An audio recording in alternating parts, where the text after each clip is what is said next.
નમસ્કાર, આપ જોઈ રહ્યા છો નિર્ભય ન્યૂઝ અને હું છું આપની સાથે રિધિ. વાવનું જ્યારે મતદાન થયું ત્યારે પણ ઘણા બધા આપણને રંગ જોવા મળ્યા ને પછી હવે પરિણામ નજીકમાં છે એટલે આપણે હવે એ જોવાનું છે કે આ ત્રિપાખીયા જંગની અંદર કોણ બાજી મારે છે, કારણ કે ઘણા બધા સમાજનું ફેક્ટર પણ આમાં કામ કર્યું છે. ઘણા બધા ઉમેદવારોનું જે પ્રચાર પ્રસાર હતો તે પણ આમાં કામ કરી ગયો છે એટલે હવે એ જોવાનું છે કે પરિણામ શું આવવાનું છે, કારણ કે આપણે જોવા જઈએ તો ચૌધરી સમાજનો જે ઉમેદવાર માવજી પટેલ પણ સક્ષમ હતા.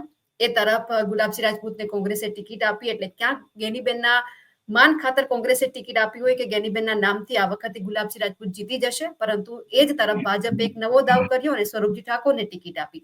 એટલે આ વખતનું પરિણામ પણ રસાકસી ભર્યું રહેવાનું છે, રોમાંચક રહેવાનું છે. પરંતુ એ પહેલા જ આપણે આખી બેટનું જે સમીકરણ છે, શું શું અત્યારે નવા નવા રંગ સામે આવી રહ્યા છે, નવી તસવીરો આવી રહી છે, એનું સમાજનું ફેક્ટર શું છે, બધું જ જાણી લઈએ. ત્યાંના પત્રકાર આપણી સાથે જોડાયેલા છે, રાજ ગજ્જર. રાજભાઈ, આપનું ખૂબ ખૂબ સ્વાગત છે નિર્ભય ન્યૂઝમાં. આભાર રિધિબેન, કેમ છો? બસ મજામાં. રાજભાઈ, હવે પરિણામ નજીકમાં છે, શું લાગે છે આ વખતે? આમ તો તમે પણ અહીંયા ગ્રાઉન્ડ કર્યું છે, લોકોનો મિજાજ કેવો હતો એ પણ તમે જાણ્યું છે. પણ ઇલેક્શન બાદના જે લોકમુખે ચર્ચાઓ, અલગ અલગ હમ પ્રકારની વાતો, ઘણું બધું સાંભળવા મળે. ઇલેક્શન પછી મને લાગે છે કે લોકોના મનમાં હે ને માત્ર ચૂંટણી જ ચાલ્યા કરે છે, જ્યાં સુધી રિઝલ્ટ ન આવે ત્યાં સુધી ચૂંટણીની જ વાતો ચાલ્યા હા કરે, બીજી કોઈ ચર્ચાઓ નહીં. તમે ગમે ત્યાં જાઓ એક જ ચર્ચા, માત્ર કોણ વિજેતા બનવાનું છે, કોણ બાજી મારશે, કયું ફેક્ટર કામ કરી જશે. આ વખતે અહીંયા ત્રિપંખીય જંગ હતો, તમે પણ જોયું છે. ત્રિપંખીય જંગ એટલે હમ ચૂંટણી માત્ર વાવમાં હતી, પરંતુ એવું લાગતું હતું કે આખી ગુજરાતમાં ચૂંટણી હોય. એનું કારણ છે કે આખી ગુજરાતની સરકાર જ અહીંયા હતી, તો પછી એ જ લાગવાનું છે ને. હા એટલે અહીંયા બે કારણો એ હતા કે પહેલા તો ભાજપે બહુ વિલંબ કર્યો ઉમેદવારની પસંદગીમાં. હમ 8 થી 10 ઉમેદવારોને ફોર્મ ભરવાનું કહ્યું અને આખરે ઠાકોર સમાજના ચહેરા એટલે કે સ્વરૂપજી ઉપર આ કળશ ઢોળાયો. એવી જ રીતે કોંગ્રેસમાંથી પણ બે ચાર નામો ચાલતા હતા મજબૂતાઈથી. ઠાકરસિંહ રબારી હોય, કેપી ગઢવી હોય અને ગુલાબસિંહ અન્ય કોઈ. પણ સૌથી પહેલા આ ચહેરો જાહેર કર્યો ગુલાબસિંહ રાજપૂતનો. એટલે ભારતીય જનતા પાર્ટી એક રાહ જોઈને બેઠી હતી કે સામે ઉમેદવાર કોણ આવે છે, પછી આમાંથી જે આપણે ફોર્મ ભરવાનું કહ્યું છે એમાંથી કોઈ પણ ઉમેદવારને મેદાનમાં ઉતારી દેશું. ત્યારે હમ ઇતર સમાજના ચહેરા તરીકે ગુલાબસિંહ રાજપૂત કોંગ્રેસ માટે ફિટ હતા. એટલે હમ ગુલાબસિંહ રાજપૂતની જેવી પસંદગી થઈ અને થોડીક ક્ષણોમાં તાત્કાલિક સ્વરૂપજીની પસંદગી કરવામાં આવી ભારતીય જનતા પાર્ટી તરફથી. અને ત્યારે હમ ભારતીય જનતા પાર્ટીમાંથી કહી શકાય કે ફોર્મ ભરવાની તૈયારી કરવાનું કહ્યું હતું, મેન્ડેટ પણ મળશે એવી પણ ચર્ચાઓ થઈ હતી. એવા માવજીભાઈ પટેલ, જેઓ આજે આખા ઇલેક્શનમાં હુકમનો એકો રહ્યા છે. હમ આ માવજીભાઈ પટેલે તમામ પ્રકારની આગોતરી તૈયારીઓ કરી નાખી હતી. ભાજપે પણ હમ પોતાને ફોર્મ ભરવાનું કહ્યું હતું, પણ પરંતુ પોતે બે ફોર્મ તૈયાર કર્યા હતા, એક અપક્ષ માટે અને એક ભાજપ માટે. તો હા ભાજપનું તો ભરી દીધું હોય, પણ અપક્ષની પણ એટલી જ તૈયારી હતી. એમને ખબર હતી કદાચ ન પણ મળે. પણ મને એવું લાગે છે કે અહીંયા આ ઇલેક્શનમાં સૌથી વધારે ટફ ચૂંટણી બનાવી હોય અને ટોપ ઓફ ધ ટાઉન ઉપર લઈ ગયા હોય આ ઇલેક્શનને, તો એ માવજીભાઈ પટેલ છે. અને માવજીભાઈ પટેલ જયારે અપક્ષની જાહેરાત કરી, ઘણા બધા રીસામણા મનામણા બહુ જ કોશિશ કરી છે. ભારતીય જનતા પાર્ટીએ તમામ જે મહેનત હતી એ કામે લગાડી દીધી છે, મનાવવાના ઘણા બધા પ્રયાસો કર્યા છે. પરંતુ આ કોઈ વાત ધ્યાને લીધી નથી અને માત્ર હમ અપક્ષ લડવાના મૂડમાં માવજીભાઈ પટેલ મેદાનમાં ઉતરી ચુક્યા અને છેલ્લી જે ફોર્મ ભરવાની આખરી તારીખો હતી એ પણ વહી ગઈ અને માત્ર ત્રિપોખીયો જંગ, આપણે જે કહેતા હતા ગ્રાઉન્ડ ઉપર કે ત્રિપોખીયો જંગ છે, તો એવી જ રીતે ત્રિપોખીયા જંગની માફક આ ચૂંટણી લડાઈ છે. એક યુદ્ધના ધોરણે ચૂંટણી લડાઈ છે. એટલો જ દમ તમને આ ચૂંટણીમાં જોવા મળ્યો છે કોંગ્રેસનો. આમ તો લગભગ માઇક્રો પ્લાનિંગની વાત કરીએ તો ભારતીય જનતા પાર્ટીને માઇક્રો પ્લાનિંગમાં રીધી કોઈ પહોંચી ના શકે એટલું હમ માઇક્રો પ્લાનિંગથી ચૂંટણી લડતું હોય છે. પરંતુ અહીંયા કોંગ્રેસ માઇક્રો પ્લાનિંગમાં જોવા મળી, બહુ હમ હમ મજબૂતાઈથી લડી કોંગ્રેસ. એટલે હવે ચૌધરી સમાજનું ફેક્ટર છે, ઠાકોર સમાજનું ફેક્ટર છે, અહીંયા દલિત સમાજનું ફેક્ટર છે, તો એવા ઘણા બધા મતો રબારી સમાજના છે, રાજપૂત સમાજના છે અને વિશેષ ઇતર સમાજ, જે નાની નાની સમાજો છે, આ પણ કંઈક ને કંઈક મહત્વનો રોલ ભજવતી હોય છે. 1000, હમ 2000, 5000 મતદારો જે સમાજમાં છે એમનો પણ ક્યાંક ને ક્યાંક મહત્વનો રોલ હોય છે. એટલે કહી શકાય કે અત્યારે આખી ચૂંટણી 13 તારીખે પતી અને ત્યારબાદના જે આંકડાઓ સામે આવી રહ્યા છે, તો અત્યાર સુધીના આંકડાઓમાં ગુલાબસિંહ રાજપૂત ચોક્કસથી અહીંથી વિજેતા બને એવું લાગે છે. રિધિ. તો ક્યાંક ચાલો ગુલાબસિંહ રાજપૂત તમે એમ કીધું કે જીતતા હોય એવું લાગે છે, પણ રબારી સમાજ આખો કોંગ્રેસ તરફ રહ્યો છે, કારણ કે ઠાકરસિંહ રબારી નારાજ થયા હતા જ્યારે ફોર્મ ભરવાનું હતું એ જ દિવસે. પછી એવું કહેતા હતા કે ના, હું નારાજ નથી, હું સારથી બનીને કામ કરીશ. હમણાં જ આપણે એક માલધારી સમાજનું જોયું હતું કે ત્યારે તેમણે રાવણનો ઉલ્લેખ કર્યો હતો, એટલે ઈશારો ક્યાંક કોંગ્રેસ તરફ હોય એવું નતું લાગતું તમને?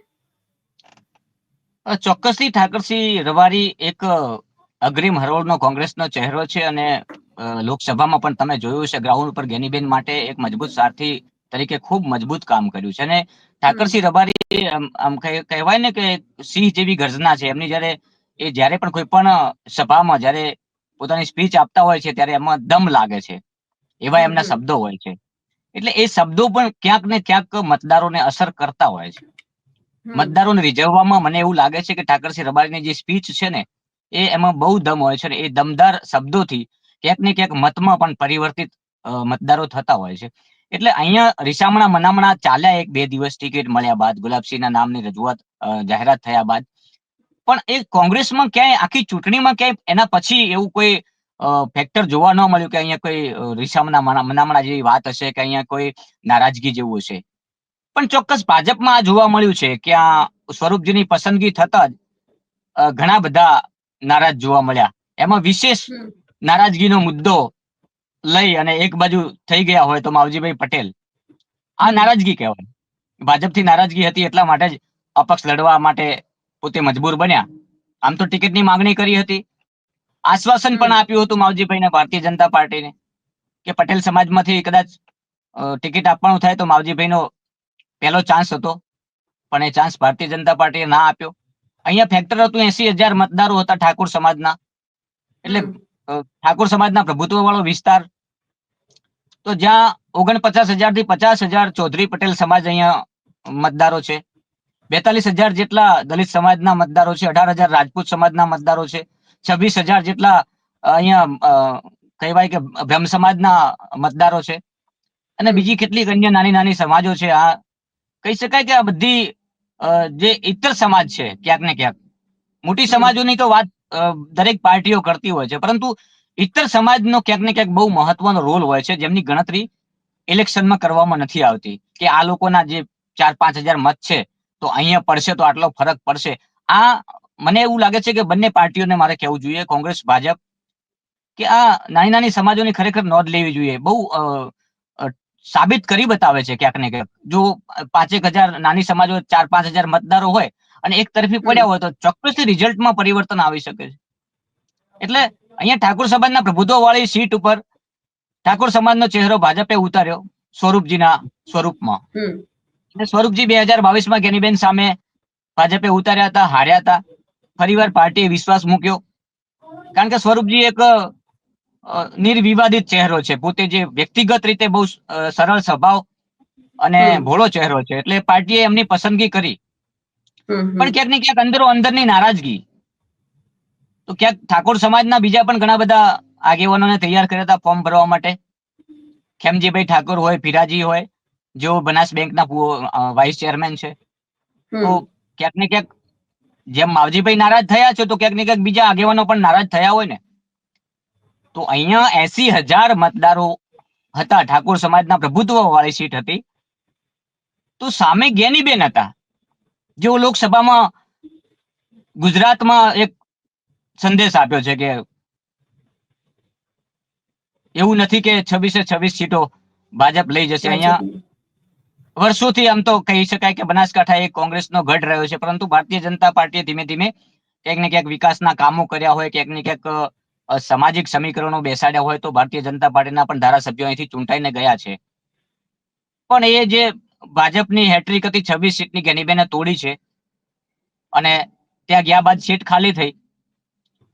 તો હવે ઠાકોર સમાજના આપણે 80,000 મત છે, એટલે કે ચલો ઠાકોર સમાજનો ચહેરો ઉતારી દીધો છે મેદાનમાં, તો જીતી જ હમ જાય એવું નક્કી ના હોય. હમ એનું કારણ એ છે કે સામે જ્ઞાનીબેન પણ છે ને. હમ આ જ જ્ઞાનીબેન છે જેમને ગુલાબસિંહે એમને જીતાડવામાં પણ મહત્વની ભૂમિકા અદા કરી છે. સારથી પણ બનીને સતત રાત દિવસ જોયા વગર જ્ઞાનીબેનની પડખે રહ્યા હોય. તો મને એવું હમ લાગે છે કે ઠાકોર સમાજ પણ ક્યાંક ને ક્યાંક વિચારતો હોય. જ્ઞાનીબેન તો વિચારે જ, પણ ઠાકોર સમાજના કેટલાક આગેવાનો પણ વિચારતા હોય કે આ ઇતર સમાજનો એ ચહેરો છે જેઓ પોતાના સમાજની દીકરીની પડખે રહ્યો હતો. તો આ શબ્દો જે છે એ પણ મતમાં પરિવર્તિત થઈ શકે છે, સમાજના ઘણા બધા વોટ. એટલે હવે 80,000 થી વધારે મતદારો છે ઠાકોર સમાજમાં, તો એમાંથી તો 60,000 નું તો મત થયું છે, 60,000 નું વોટિંગ થયું છે. તો 60,000 માંથી મને લાગે છે કે ગેનીબેન 20 થી 25,000 મતો પોતાના તરફ પરિવર્તિત કર્યા હશે કોંગ્રેસમાં, ભલે સામે ભાજપનો ચહેરો ઠાકોર સમાજમાંથી હતો તો પણ. એટલે અહીંયા એવું નથી કે વધારે ખબર ને કે માવજી પટેલ અપક્ષ ઉમેદવારી કરશે. એમને એવું હતું કે ક્યાંક ઠાકોર સમાજના અડધા મત આપણામાં આવશે તો ચૌધરી સમાજને તેઓ એક ભાજપ તરફ કરી લેશે, ઇતર જ્ઞાતિને આમ બનાવી લેશે. પણ અપક્ષ ઉમેદવારી થઈ ગઈ એટલે ભાજપે જે દાવ ખેલ્યો તો એ ક્યાંક એમના ઉપર જ સામે વાર કરવાનો વારો આવી ગયો એવું લાગ્યું અહીંયા તો. ચોક્કસ બિલકુલ. જે માવજીભાઈ પટેલે જેટલા પણ મત લીધા હશે, જેટલા પણ વોટ લીધા હશે, મારું માનવું છે કે આંકડાકીય માહિતી તો મારી પાસે એવી આવી રહી છે કે માવજીભાઈ પટેલ 50,000 થી વધુ મત લઈ જાય છે. હવે જો 50,000 થી વધુ મત માવજીભાઈ પટેલ લઈ જતા હોય તો ચોક્કસ વધારેમાં વધારે નુકસાન ભાજપને થાય, કારણ કે પ્યોર ભારતીય જનતા પાર્ટી સાથે સંકળાયેલી કોમ્યુનિટી એટલે ચૌધરી સમાજ, અને ચૌધરી સમાજમાંથી જો અપક્ષ ઉમેદવાર હોય તો ચૌધરી સમાજના ત્યાં 50,000 મતો છે, તો એમાંથી 40,000 મત થયા હોય તો સ્વાભાવિક છે કે 35,000 જેટલા મત પોતાના સમાજના આગેવાન છે, પોતાના સમાજના વડીલ છે, પોતાના સમાજની માન મર્યાદા મોભો સાચવતા વ્યક્તિ છે, એટલે 100% સમાજને એક તરફી લઈ ગયા હોય, પોતાના તરફ લઈ ગયા હોય. અને જે રીતે સભાઓ ગજવી છે, ચૌધરી સમાજની જેટલી પણ સભાઓ થઈ છે, તમે પણ જોયું હશે ગ્રાઉન્ડ ઉપર, માવજીભાઈ ચૌધરી સમાજ સાથે ચૌધરી સમાજની જ ખાસ કરીને સભાઓ કરી છે એમણે. એટલે પોતાના સમાજના વોટ ભાજપમાંથી ડાયવર્ટ કરવા માટે મેદાનમાં ઉતર્યા હોય અને પછી એ જીત તરફ જતા હોય તો પણ કહી શકાય કે એવું નથી કે માત્ર ને માત્ર અપક્ષ એટલે કોઈની વોટ બેંક બગાડવા માટે લડતા હોય, એવું નથી. તમે જોયું છે 2022માં ધાનેરામાં પણ માવજીભાઈ દેસાઈ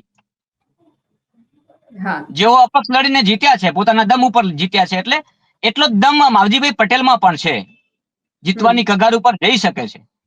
પણ ક્યાંક ને ક્યાંક અહીંયા કોંગ્રેસ ઘણું બધું મજબૂત જોવા મળ્યું ગ્રાઉન્ડ ઉપર, તો બાજી મારી શકે છે ગુલાબસિંહ. અને એક મહત્વની વાત છે કે ભાજપ માટે ખાસ કરીને ભાભર વિસ્તાર જ્યાં સૌથી ઓછું મતદાન થયું છે, 67% જેવું મતદાન થયું છે, તો આ જે ઓછું મતદાન થયું છે એ ભાજપને જ નુકસાન છે. હવે ભાભર તાલુકાની મીઠા જિલ્લા પંચાયત છે, જ્યાં ઠાકોર સમાજના પ્રભુત્વવાળી જિલ્લા પંચાયત છે, 27 જેટલા ગામડાઓ છે, અને ત્યાં પ્યોર ઠાકોર સમાજનું પ્રભુત્વ છે. તો અત્યાર સુધી ગેનીબેન જે 2 વિધાનસભા જીત્યા, લોકસભા જીત્યા, તો ગેનીબેનને સૌથી વધારે મતો ત્યાંથી મળ્યા છે, આ જે મીઠા જિલ્લા પંચાયત છે ભાભર તાલુકામાં આવેલી. તો ગેનીબેન ઠાકોર ત્યાં ગ્રાઉન્ડ ઉપર મતદાનના દિવસે સતત રહ્યા છે, આ જિલ્લા પંચાયત ઉપર જ રહ્યા ખાસ કરીને. એટલે ચોક્કસથી લાગે છે કે ગેનીબેને કોંગ્રેસ તરફી ચોક્કસ મતદાન કરાયું હોય અને પોતાના મતદારોને રીઝવવાના જે પ્રયાસો હતા એ કર્યા હોય. એટલે 100% એવું નથી કે ભારતીય જનતા પાર્ટીએ ઠાકોર સમાજનો ચહેરો ઉતાર્યો તો આટલી બધી મોટી વોટ બેંક છે તો જીતી જ જાય. 100% જીતી જવાની વાત હતી. ભારતીય જનતા પાર્ટી અહીંયા લોકસભામાં જે રીતે કમબેક કર્યું હતું અને જે કોંગ્રેસથી પણ વધારે મત મેળવ્યા હતા લોકસભામાં આ સીટ ઉપર, વિધાનસભા સીટ ઉપર, તો આ વખતે ચોક્કસ લાગતું હતું કે ભારતીય જનતા પાર્ટી આ પેટા ચૂંટણી જીતી જશે. પણ અહીંયા ભારતીય જનતા પાર્ટીને ફટકો ક્યાં પડ્યો? માવજીભાઈ દેસાઈએ ફટકો આપ્યો. સૌથી મોટો ફટકો જે કોઈ અહીંયા માવજીભાઈનો ઝટકો એવો લાગ્યો કે ભાજપ બેકફૂટ ઉપર આવી ગઈ. મોટી વાત તો એ છે કે માવજીભાઈ જેવા અપક્ષની જાહેરાત કરી, ફોર્મ ખેંચવાના આખરી દિવસ સુધી કોઈ જ મનામણા થયા નહીં, અનેક પ્રયાસો થયા, એટલે ભારતીય જનતા પાર્ટી ત્યાં બેકફૂટ ઉપર આવી હતી. જ્યારે માવજીભાઈ અંત સુધી ના માન્યા. એનું એક રીઝન હતું કે માવજીભાઈ જેટલા પણ મતદારો માવજીભાઈ પાસે છે, પેલા તો સમાજ ગણવાની હોય, તો સમાજના 50,000 મત છે, આખું પડીકું છે પેક, અને બધા જ ભારતીય જનતા પાર્ટીના જ મતદારો છે. એટલે આપણે ગણી શકાય કે આ કેવડો મોટો ખાડો, આ જે મતદારોનો ખાડો પડ્યો ભારતીય જનતા પાર્ટીમાં, એ પૂરવા માટે શું શું કરવું પડે, કયા કયા સમાજને રીઝવવા જોઈએ, કઈ કઈ સમાજના મતદારોને આપણા મતમાં, ભાજપના મતમાં પરિવર્તિત કરવા પડે, આ બધા જ પ્રયાસો કર્યા જ હશે ભારતીય જનતા પાર્ટી, નહીં કર્યા હોય નહીં. કારણ કે માઇક્રો પ્લાનિંગમાં આજ સુધીમાં રેકોર્ડ છે ભારતીય જનતા પાર્ટીના તોલે. માઇક્રો પ્લાનિંગનું જે નેટવર્કિંગ છે ને એમનું, એ બહુ મજબૂત છે. પણ અહીંયા ભાભર, વાવ અને સુઈગામ, આ 3 તાલુકાઓમાં, અને વાવ વિધાનસભા સીટની વાત કરું તો આ માઇક્રો પ્લાનિંગ જોવા ન મળ્યું ભાજપમાં. દીદી, તમે વાત કરી કે ભાભરની અંદર ગેનીબેન ઠાકોરે ઉભા રહીને મતદાન કરાવ્યું છે, પણ ઠાકોર સમાજે ઓછું મતદાન કર્યું છે. આ વખતે ઠાકોર, ચૌધરી, દલિત, ઓબીસી કઈ તરફ વળ્યા હશે? ચોક્કસથી દલિત સમાજના 42,000 જેટલા મતદારો છે. હા, તો અહીંયા તમે પણ ગ્રાઉન્ડ ઉપર હતા એ સમયે. જિગ્નેશભાઈ મેવાણી અહીંયા આવ્યા હતા વાવ ખાતે. બહુ મોટી સભા અહીંયા થઈ હતી દલિત સભા સમાજની. ગજવી હતી. હા, હા, મેઘવંશી સમાજ કહી શકાય તો પણ ચાલે. દલિત સમાજ, એમની મજબૂત એવી સભા થઈ હતી. એ સભામાં તમે એ પણ જોયું હશે કે લગભગ સતત 3 થી 4 કલાક સુધી લોકો ત્યાંથી ડગ્યા નતા. હા, એ સંદેશ એ સૂચન કરે છે કે જો એક સમાજ, આખો સમાજ એક જ જગ્યાએ 3 થી 4 કલાક કોઈ ઉમેદવાર માટે, કોઈ પક્ષ માટે, કોઈ વ્યક્તિ માટે બેસી રહે, તો ચોક્કસથી મારું માનવું છે કે દલિત સમાજની જે લાગણીઓ છે એ ચોક્કસ કોંગ્રેસ સાથે કાયમ માટે રહી છે. ને આ વખતે પણ મને એવું લાગે છે જિગ્નેશભાઈનું જે સૂચન હતું, જિગ્નેશભાઈએ જે સમાજને અપીલ કરી હતી, એ જોતા ચોક્કસ લાગે છે કે ગુલાબસિંહ સાથે દલિત સમાજની લાગણીઓ હશે. એટલે વધુમાં વધુ મત જે દલિત સમાજના છે એ કોંગ્રેસમાં ચોક્કસ પડ્યા છે. તો આંકડાકીય માહિતીઓ એવી પણ મળી છે કે ક્યાંક ને ક્યાંક માવજીભાઈ પણ એમાં સફળ થયા છે, દલિત સમાજના મત લેવામાં. ચૌધરી સમાજના ફાટા પડ્યા હશે, કારણ કે શંકર ચૌધરીએ પણ છેલ્લી ઘડીએ પ્રચાર પૂરજોશમાં કર્યો હતો. માવજી પટેલના કામ ગણાવ્યા હતા, કેટલી વખત ફરી ગયા એ ગણાવ્યું હતું. એટલે એમણે પણ ચૌધરી સમાજને ભાજપ તરફ કરવા માટે તો એડી ચોટીનું જોર લગાવ્યું હતું. બિલકુલ રીધિ, જે પ્રમાણે શંકરભાઈ મેદાનમાં આવ્યા વિધાનસભાના અધ્યક્ષ તરીકે, એવું માનવામાં આવે છે કે ઇલેક્શનમાં એમને ન ઉતરવું જોઈએ, પરંતુ આ ગ્રાઉન્ડ ઉપર ઉતર્યા હતા માત્ર ને માત્ર ભાજપના ઉમેદવાર માટે. તો આક્ષેપ પ્રતિ આક્ષેપ તમે પણ સાંભળ્યા અત્યાર સુધી. શંકરભાઈ ચૌધરીના આક્ષેપો આ વખતે એવું જોવા મળ્યું કે કોંગ્રેસ સામે કઈ જ નતા. ખાસ કરીને અપક્ષ ઉમેદવાર એમના સમાજના જ હતા, માવજીભાઈ ઉપર વધારે હતા. એટલા માટે કે ભાજપની વોટ બેંક તોડવાનું કારણ શું માવજીભાઈનું? એટલે એ જે મત છે વધારે પરિવર્તિત ભાજપના જે મત છે એ માવજીભાઈ પૂરેપૂરા ના લઈ જાય ને એમાં થોડા બધા ડાયવર્ટ થાય ભાજપમાં, એના માટે વિધાનસભાના અધ્યક્ષ શંકરભાઈ મેદાનમાં ઉતર્યા હતા. અને બહુ મોટી એવી કહી શકાય કે 2 સભાઓ તો એવી ગજવી હતી, તમે સોશિયલ મીડિયા થકી પણ જોયું હશે કે એક બ્રહ્મ સમાજની સભા હતી અને બીજી હતી ચૌધરી સમાજની. ચૌધરી સમાજની જે સભા હતી એમાં 10,000 જેટલા લોકો ઉપસ્થિત રહ્યા હતા. ખુદ પૂર્વ શાસક પરબતભાઈ પટેલ પણ ઉપસ્થિત રહ્યા હતા. અને એમાં શંકરભાઈ ચૌધરીનો સ્પષ્ટ સંદેશ હતો કે સમાજને તોડવાનું બંધ કરો, સમાજને જોડવાની વાત કરો. અહીંયા અપક્ષ માવજીભાઈ લડતા હોય તો ચોક્કસથી પાર્ટી દ્વારા, મારું માનવું એવું છે કે સમાજને પણ પાર્ટી દ્વારા ક્યાંક ને ક્યાંક નુકસાન થાય. કારણ કે અત્યાર સુધી મેં જાણ્યું છે, મારું એનાલિસિસ કહે છે કે ચૌધરી સમાજને ભારતીય જનતા પાર્ટીએ ખૂબ જ આપ્યું છે. અને તો પણ આ પણ ગુલાબસિંહ રાજપૂતની પસંદગી કેમ થઈ હોય? કારણ કે રાજપૂત સમાજના મતદારો પણ 18,000 જેટલા છે, એમનાથી વધારે તો રબારી સમાજના છે. તો પછી ગુલાબસિંહ રાજપૂત ઉપર પસંદગી કેમ ઢોળાય? ગુલાબસિંહ રાજપૂત એક એવો ચહેરો છે કે થરાદમાં પણ પેટા ચૂંટણી જીતી અને 2-2.5 વર્ષમાં જે કામ કર્યા છે, આ ભલે ઘોર કળિયુગ હોય, પરંતુ ઘોર કળિયુગમાં પણ માનવતાનું જે કામ કર્યું હોય ને કોઈ પણ વ્યક્તિએ, તો એ માનવતાનું કામ લોકોને કાયમ માટે યાદ રહે છે. ને એ માનવતાનું કામ થરાદ વિધાનસભામાં જીત્યા બાદ કોરોનાની મહામારીમાં ગુલાબસિંહ રાજપૂતે કર્યા છે. અને વિશેષ એમને જ કેમ મેદાનમાં ઉતાર્યા, તો એ પૂર્વ ધારાસભ્ય વાવ થરાદના, ત્યારે આખું વાવ અને થરાદ એક હતું અને એમાં એક જ ધારાસભ્ય હતા હેમાબા રાજપૂત, જેઓ વર્ષો સુધી અહીંયા ચૂંટાઈ આવ્યા છે. અને એ હેમાબા રાજપૂતના પૌત્ર એટલે ગુલાબસિંહ રાજપૂત, જેઓ ગ્રાઉન્ડ ઉપર રહ્યા છે ને ગ્રાઉન્ડ ઉપર લોકોના કામ કર્યા છે. આમ તો એ ધારાસભ્ય હતા કોરોના સમયે, તો મને એવું લાગે છે કે ધારાસભ્ય હોય તો એ 5-6 માણસો એમ કે 5-6 માણસોની મારે જરૂર છે, તો માણસો ધારાસભ્યની તો આજુબાજુ દોડવાના છે, ચારે બાજુ દોડવાના છે, રાજકીય આગેવાન છે, ધારાસભ્ય છે, તો જેને પણ ફોન કરીને બોલાવે તાત્કાલિક આવવાના છે. અને એ લોકો પણ ઓક્સિજનના બાટલા ઉપાડવાના છે જો ધારાસભ્ય કહે તો. પણ આ ધારાસભ્ય એવા હતા કે મેં મારી નજરે પોતાના ખંભા ઉપર ઓક્સિજનનો બાટલો હોસ્પિટલમાં ચડાવતા જોયા છે. પોતાના ખભા ઉપર ઓક્સિજનનો બાટલો કોઈ પણ વ્યક્તિને ઇમરજન્સી જરૂર હોય એના ઘર સુધી પહોંચાડતા જોયા છે. અને સતત ગ્રાઉન્ડ ઉપર રહ્યા છે. ચાલુ ધારાસભ્ય લોકો માટે ઉપવાસ ઉપર રહ્યા છે 8-8 દિવસ. એટલે બાજુમાં થરાદના ધારાસભ્ય હતા તો એમનું હોમ ગ્રાઉન્ડ આમ કહી શકાય વાવ વિધાનસભા. એમનું અસારા ગામ છે. તો અસારા ગામના વતની હોય તો વાવ તો એમના માટે દિલમાં હોય ને. તો વાવ એ જે થરાદમાં કામ કર્યા છે એ વાવના લોકો પણ યાદ કરે કે આ તો ગુલાબસિંહ છે જેઓ કોરોનામાં ભાઈનો નતો, બાપ બેટાનો નતો, એવા સમય આ તો દરેકનો હતો. આ એ વ્યક્તિ છે અને લડી ચૂક્યા છે. બહુ મજબૂત કોંગ્રેસમાં એમની યુવાનોમાં પકડ પણ છે. ગેનીબેનના સૌથી નજીકના ગણાય છે, જેમ ઠાકરસિંહ પણ એટલા જ નજીકના ગણાય છે. તો પસંદગી એટલે ગુલાબસિંહ રાજપૂતની થઈ છે કે ચોક્કસથી આ ગુલાબસિંહ રાજપૂતને ટિકિટ જશે? તો એમ તો કેપી ગઢવી સાહેબ જે એ પણ ઇતર સમાજનો ચહેરો છે, એ પણ જીતના દાવેદાર પણ હતા અને એમણે પણ માંગણી કરી હતી.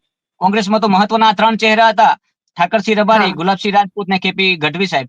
તો ત્રણેય ચહેરા સમાજ સેવક જ હતા. મતલબ લોકોની સેવા કરીને નામ બનાવેલું હતું. આ 3 ચહેરા એવા હતા. પણ ગુલાબસિંહ રાજપૂત એવા હતા કે જેઓ અહીંયા ભાજપને માત આપી શકે. કોઈ પણ સામે ઉમેદવાર આવશે તો ચોક્કસથી કોંગ્રેસને એવું લાગ્યું હોય કે એ ગુલાબસિંહ રાજપૂત જ ટક્કર આપી શકશે.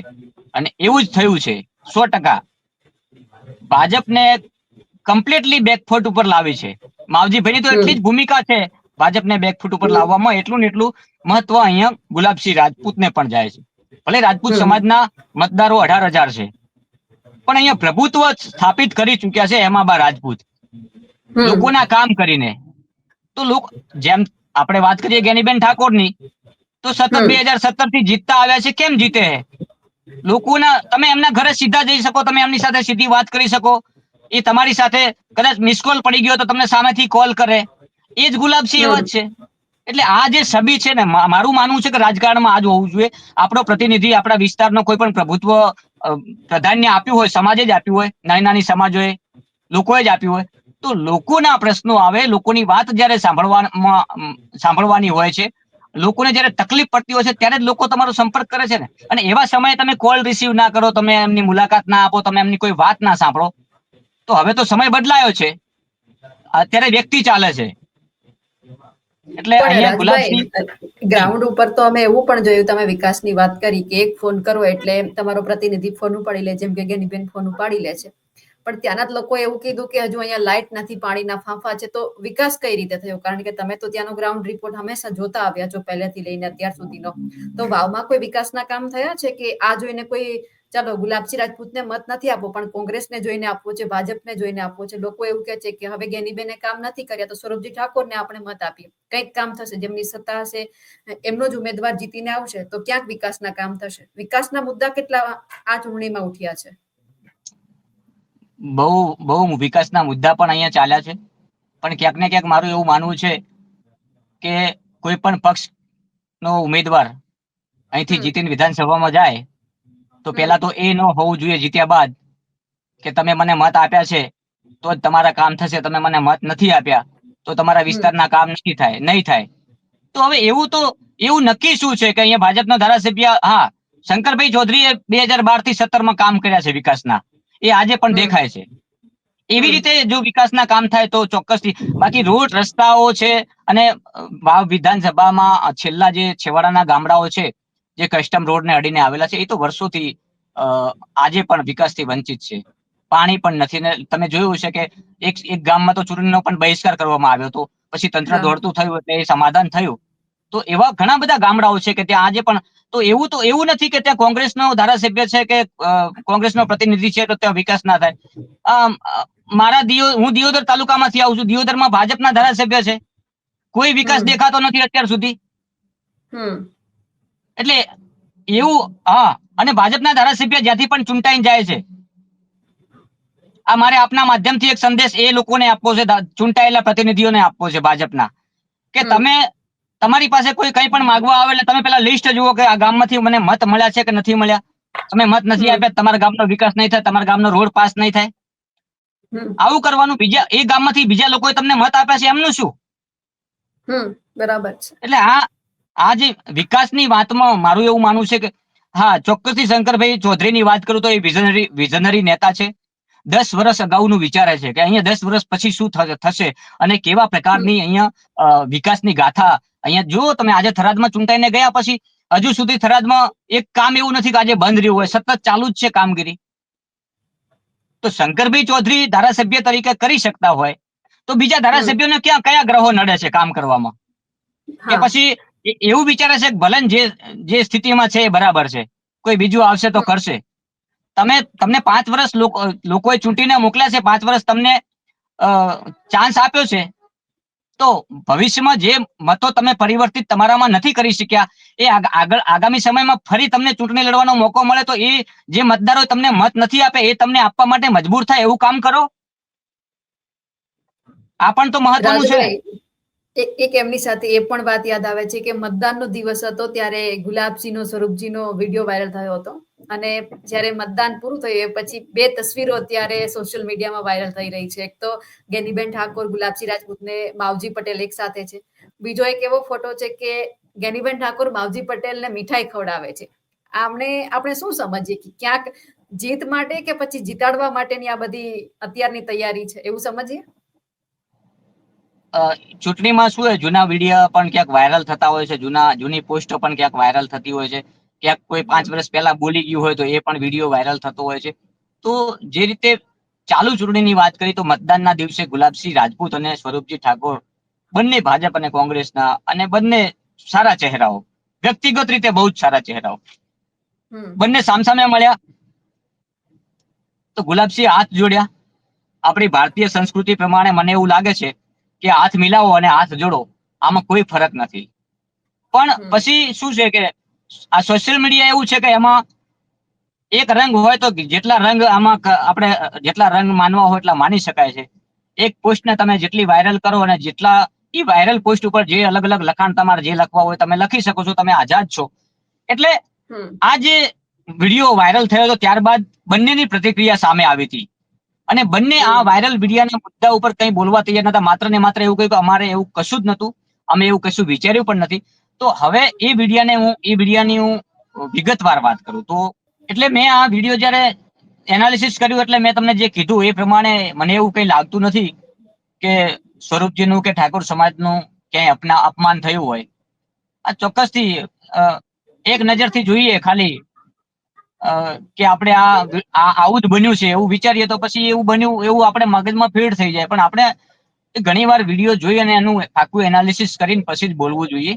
એટલે મારા મતેથી ગુલાબસિંહ રાજપૂતે પણ જેમ પેલા સ્વરૂપજીએ હાથ જ જોડ્યા હતા, પણ જેમ ગુલાબસિંહ નજીક આવ્યા તો એમના બંને હાથ જોડેલા હતા સ્વરૂપજી સામે અને હસતા હસતા આવતા હતા. તો એકબીજાના જે લાગણીઓ હતી એ તો દેખાઈ આવી હતી. કઈ આમાં નારાજગી જેવી કોઈ વાત નથી આવતી. પણ ગુલાબસિંહ બોલ્યા હતા ને કે હેટ્રિક મારીશું. હા, એ તો હવે એવું તો મારું માનવું છે કે એવું તો માન્ય સ્વરૂપજી ઠાકોર પણ બોલી શકતા હતા કે અમે જીતીએ છીએ. એ તો ઉમેદવારો પોતપોતાના જીતના દાવા કરતા હોય છે, પણ આખરી જીતનો ભરોસો જે હોય છે એ મતદારોનો હોય છે અને મતદાર વિચારી શકે. એક જ ગામમાં 1000 મતદારો હોય અને એમાંથી એ નક્કી જ થઈ જાય છે કે ભાઈ આપણે 800 મત આ વ્યક્તિને આપવાના છે, ત્યારે એ ગામમાંથી તો રિઝલ્ટ ક્લિયર થઈ જતું હોય છે. પણ આ તો આખો વિધાનસભાની વાત છે ને, એટલે આપણે જે આંકડા કાઢતા હોઈએ છીએ મતદાન થયા પછી આંકડા શેના નીકળે છે? આંકડા એ જ નીકળે છે કે આ ગામમાંથી આટલું મતદાન આ પક્ષમાં થયું જ હોય. પણ એ ક્યાંક એ આંકડા મેળવવામાં આપણે ક્યાંક ગણિત કાચું થયું હોય તો એ 19-20 થાય અને જે આપણે વિચાર્યું હોય એ ઉમેદવાર ન જીતે અને બીજા ઉમેદવાર પણ બાજી મારી શકે છે. તો એવી જ રીતે જે ફોટાઓ વાયરલ થાય છે, પોસ્ટો વાયરલ થાય છે, હમણાં તમે વાત કરી ગેનીબેન ઠાકોરની અને માવજીભાઈની, તો પહેલા એવો આગલા દિવસે એવો ફોટો વાયરલ થયો કે ગુલાબસિંહ રાજપૂત, ગેનીબેન અને માવજીભાઈ એક જ ટેબલ ઉપર બેસીને જમતા હતા. તો એ સોશિયલ મીડિયામાં વાયરલ થયો હતો, પરંતુ એ મેં જાણ્યો હતો એ બહુ જૂનો હતો ફોટો. પણ બીજા જ દિવસે એક સામાજિક પ્રસંગ હતો. કોંગ્રેસના કાર્યકર્તા માંગીલાલ પટેલ, જેઓ ગુજરાત બનાસકાંઠા શિક્ષણ સમિતિના ચેરમેન પણ રહી ચુક્યા છે, જિલ્લા પંચાયતમાં સદસ્ય પણ હતા. એટલે ત્યાં તમે દ્રશ્યો જોયા હશે. હતો સામાજિક પ્રસંગ, કોંગ્રેસના કાર્યકર્તાનો હતો, પરંતુ ત્યાં એ સ્ટેજ ઉપર તમને ભાજપ જોવા મળ્યું, અપક્ષ જોવા મળ્યું, કોંગ્રેસના કાર્યકર્તાઓ જોવા મળ્યા. કારણ કે સામાજિક પ્રસંગમાં તો બીજા રિલેશન હોઈ શકે છે ને.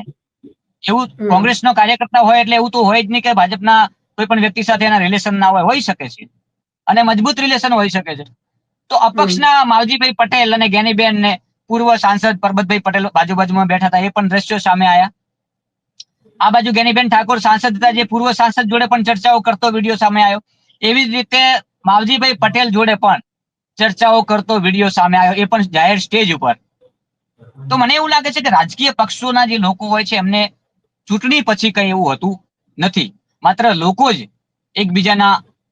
એકબીજાની વાતો કરતા હોય છે અને વાદ વિવાદમાં પડતા હોય છે. મારું માનવું છે કે ચૂંટણી પતે એટલે ભાઈચારાની ભાવના વધારે હોવી જોઈએ. ક્યાંય વાદ વિવાદમાં પડાય નહીં, ખોટી કમેન્ટો પણ ના કરે. જી.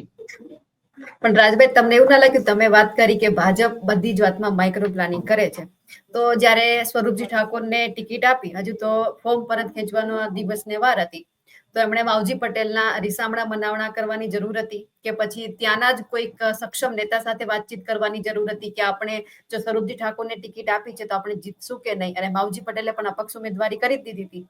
એટલે આ તમામ નેતાઓ સાથે બેસીને, અને પરબત પટેલે પણ એવું જ કહ્યું, જે પૂર્વ સાંસદ છે, કે ભાજપને ફટકો પડવાનો છે કે માવજી પટેલે અપક્ષ ઉમેદવારી કરી. એટલે તો આ બધા જ નેતાઓને સાથે બેસાડી મંત્રણા કરવાની જરૂર હતી કે આપણે અપક્ષ ઉમેદવાર તરીકે ઉભા રહ્યા છે, તમને ના પાડી દઈએ, સ્વરૂપજી ઠાકોરને કહીએ તમે ટિકિટ પરત ખેંચી લો, આપણે માવજી પટેલને ઉભા રાખીએ. આવું બની શકતું હતું? ભારતીય જનતા પાર્ટી તો ખબર છે આખરી શ્વાસ તક લડવામાં સક્ષમ છે, અને આખરી નિર્ણયો પણ બદલવામાં ભારતીય જનતા પાર્ટીનો અત્યાર સુધીનો રેકોર્ડ છે કે છેલ્લા ક્ષણ સુધી કોઈને ખ્યાલ પણ ન આવે. અરે જિલ્લાના પ્રમુખને ખબર ના હોય ટિકિટ કોને આપવાની છે. આ તો બધું માઇક્રો પ્લાનિંગ એમનું ઉપરથી સંકળાયેલું હોય છે. એટલે મેન્ડેટ કોને આપવો હોય તો ઉપરથી આવે છે, અને આ પણ મેન્ડેટ ઉપરથી જ આવ્યો હતો. એવું પણ જાણવા મળ્યું છે ગ્રાઉન્ડ ઉપરથી કે આ ગુજરાતમાંથી નહીં, દિલ્હીથી મેન્ડેટ આવ્યો છે. તો સ્વરૂપજીનો મેન્ડેટ જો દિલ્હીથી આવ્યો હોય તો પરત ના ખેંચાય. પરત ખેંચાય તો ભાઈ ભાજપના આબરૂના ધજાગરા પણ થાય ને, કે ટિકિટ આપીને પાછી લેવી પડી એટલે ભાજપ પહેલેથી હાર ભાળી ગયો, આવી ચર્ચાઓ પણ થાય ને. પણ તો પણ લોકોને એવું હતું છેલ્લા સુધી કે માવજીભાઈ ટિકિટ જે છે ફોર્મ પાછું ખેંચી લેશે.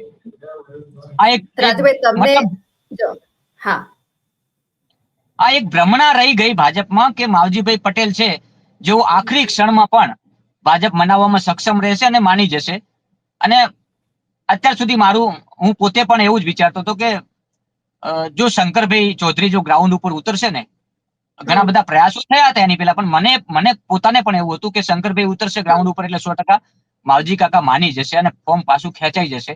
કારણ કે હું પોતે પણ આ સીટ જે છે લોકસભા પછીની વાવ વિધાનસભા બીજેપી જીતે છે આવું ઘણા લોકોને કહી ચૂક્યો છું, અને કહેતો પણ હતો. કારણ કે ગ્રાઉન્ડ એ લોકસભામાં ત્યાં મજબૂત થયું હતું.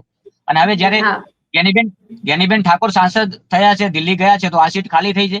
તો ઠાકોર સમાજને પણ ક્યાંક ને ક્યાંક એવું હોય કે આપણી દીકરીને આપણે ચૂંટીને મોકલી છે, હવે આપણો દીકરો જ મેદાનમાં છે અને એકવાર હારી ચૂક્યો છે, અને ત્યારે પણ આપણી દીકરી સામે હતી એટલે કદાચ હાર્યો છે. પણ હવે તો આપણે સામે ઠાકોર સમાજનો કોઈ ચહેરો નથી ને, તો આપણે આપણા દીકરાને મદદ કરવી જોઈએ.